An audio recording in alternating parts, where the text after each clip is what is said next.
Welcome to కై TV media.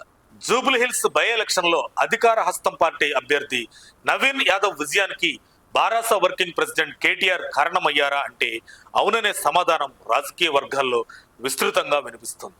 అందుకు Naveen Yadav CM Revanth రెడ్డికి, చిన్నదార కేటీఆర్ కు ప్రత్యేకంగా థ్యాంక్స్ చెప్పాల్సిన అవసరం కూడా ఉందని కొందరు ఎద్దేవా చేస్తున్నారు.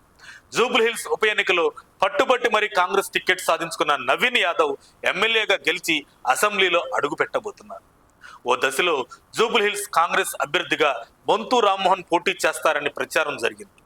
అజారుద్దీన్ సైతం బరిలో ఉంటారని అందరూ భావించారు. చివరకు పార్టీ టికెట్ నవీన్ యాదవ్నే వరించింది.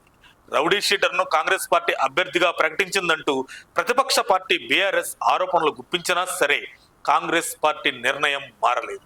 రేవంత్ రెడ్డి సపోర్ట్ తో నవీన్ యాదవ్ బరిలో నిలిచి గెలిచారు. నవీన్ యాదవ్ గెలుపుకు కొన్ని ముఖ్యమైన కారణాలు చూద్దాం. ఎప్పుడైతే జూబ్లీ ఎన్నికల ముందు తొలిసారి మాగంటి గోపీనాథ్ తల్లి మాట్లాడిన వీడియో బయటకు వచ్చిందో అప్పటి నుంచే కారుకు డ్యామేజ్ ప్రారంభమైంది. అది మొదటి మైనస్. సీటు కేటాయించడమే మొదటి భార్య కుటుంబానికి కాకుండా రెండో భార్య కుటుంబానికి ఇచ్చి గులాబీ అధిష్టానం పెద్ద తప్పు చేసింది. తర్వాత గోపీనాథ్ కొడుకు విదేశాల నుంచి వచ్చి మీడియా సమావేశం ఏర్పాటు చేయడం బీఆర్ఎస్ కు రెండో మైనస్. ప్రభుత్వ పనితీరుకు రెఫరెండం అంటూ ముఖ్యమంత్రిని రెచ్చగొట్టారు.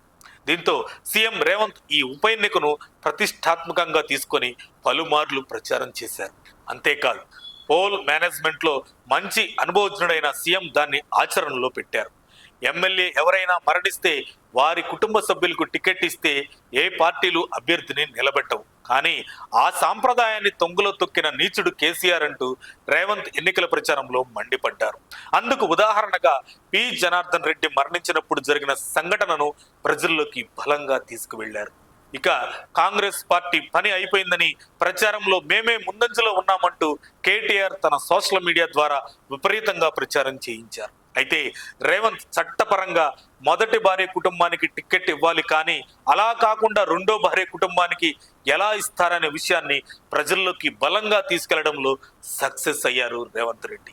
గోపీనాథ్ ఆస్తుల కోసం కేటీఆర్ ప్రయత్నిస్తున్నారని, దానికి సమాధానం చెప్పాలనే విషయాన్ని కూడా ప్రజల్లోకి చేరేలా చేయడంలో కూడా రేవంత్ మరోమారు సక్సెస్ అయ్యారు.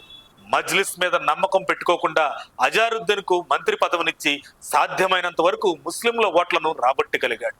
రేవంత్ ఇవన్నీ చేయడానికి కేటీఆర్ఏ మంచి ప్రేరణ ఇచ్చారు. ప్రచారంలో దూకుడుతో పాటు మాటల్లో దూకుడు, గోపీనాథ్ తల్లిని ఆసుపత్రులకి అనుమతించకపోవడం కూడా బీఆర్ఎస్ ఓటమికి ముఖ్య కారణాలని చెప్పొచ్చు. బీఆర్ఎస్ పార్టీ సెంటిమెంట్ రీత్యా మాగంటి సతీమణి సునీతకు టికెట్ ఇచ్చింది. కానీ అప్పటికే 2 సార్లు ఓటమి పాలైన నవీన్ యాదవ్ ఈసారి పరిస్థితిని తనకు అనుకూలంగా మలుచుకోవడంతో పాటు బీఆర్ఎస్ తప్పటడుగులు ఆయనకు కలిసి వచ్చిందనే టాక్ పొలిటికల్ సర్కిల్స్ లో గుప్పుమంది.